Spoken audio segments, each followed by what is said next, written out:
Welcome back to day 5 of the R1 Rebuild. Today we're going to do tires, spark plugs, and ignition coils.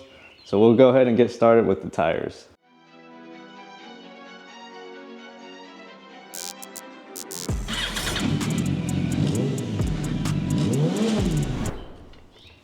First things first, I'm going to get it onto the front stand.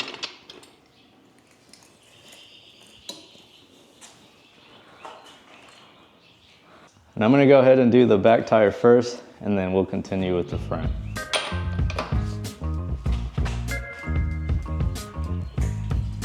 Oh.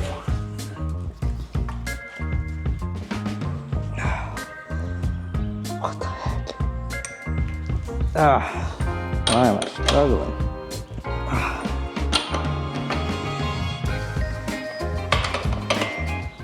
I had to get in the stance and everything for that one.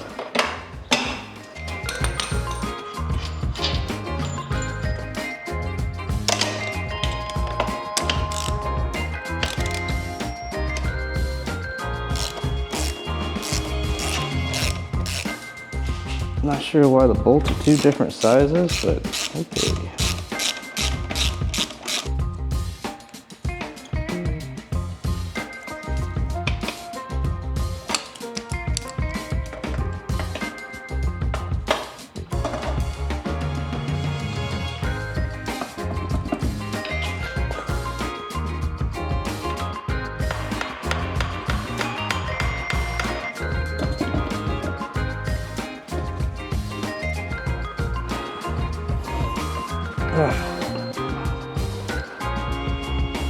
Oh, goodness.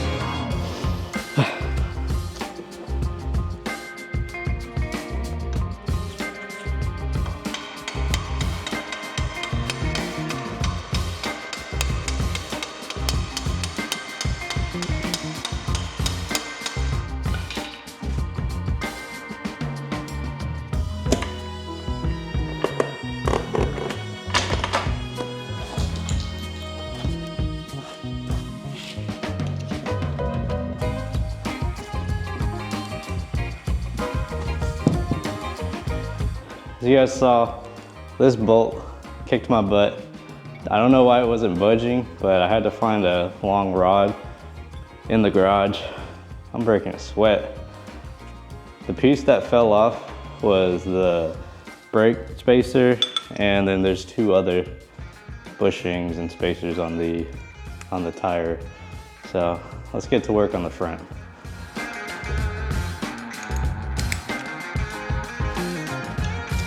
I'm just gonna take off my brake calipers here.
I don't know what it was, but this cinch bolt was just completely stuck.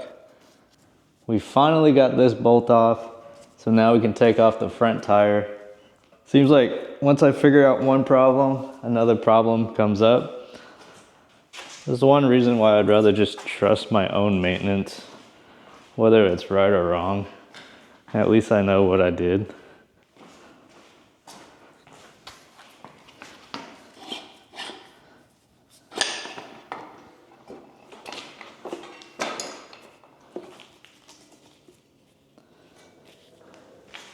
There we go. Front tire is off. Took way too long. Let's go ahead and move on to the ignition coils, and hopefully we'll get to the spark plugs. So I went ahead and just marked the ignition coils, and I'm just gonna disconnect them.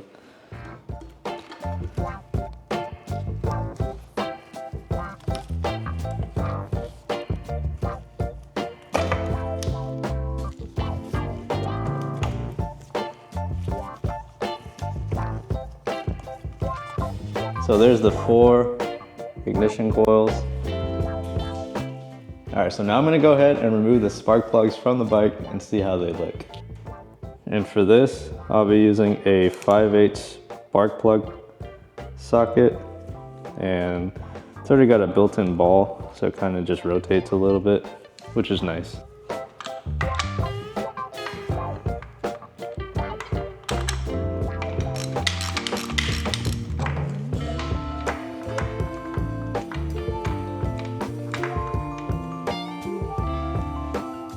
So we got our 4 spark plugs.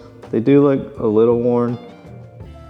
So it looks like they're still the standard CR9 EKs, which are the non-iridium ones, I believe. So I'm gonna replace it with the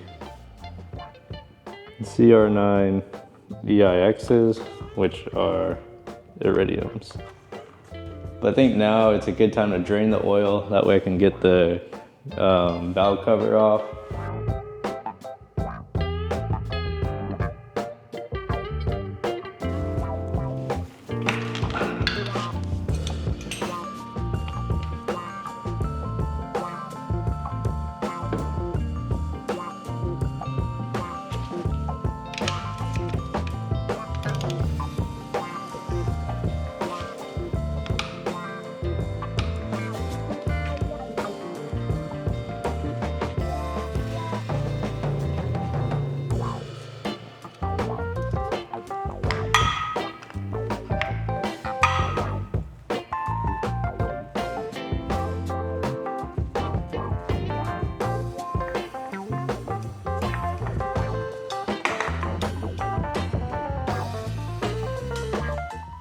Now while we're waiting for that to completely drain, I'm gonna go ahead and remove the sprocket cover, so that way eventually I can change the front sprockets. Since I'm changing out the rear sets as well, I'm gonna go ahead and remove that too.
Okay, well that sprocket bolt was not even tight on it.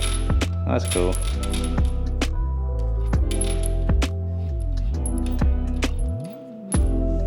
Alright, so now I'm going to work on getting the head cover off. So first we'll take off the hoses, which is part of the air induction system. And there's 2 of them, one on this side and then one on the other side.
So I actually had to pull off one more system since this was in the way. Do be careful when pulling off this pin from the grommet. That way you don't break it or snap it.